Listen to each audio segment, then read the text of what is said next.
I dyed my hair and now we're gonna crimp it. Got it in pink, so we're gonna try it out. This is so much bigger than I thought. That's what she's giving. The buttons are on the inside.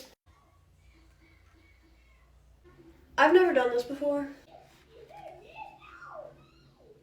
Like, how long do I do this for? Moving on, I guess.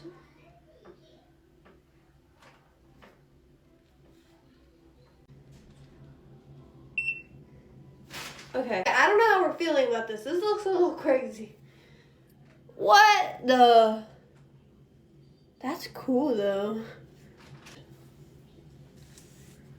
Let me come back when my hair is done. I don't know if I'm gonna like this, but for what the tool is supposed to do, this is perfect. So, if I like this, because I'm not used to it. For what it's supposed to do, it did the damn thing. That took 10 minutes. Literally 10 freaking minutes and that's it. I feel like I do, but am I just ugly?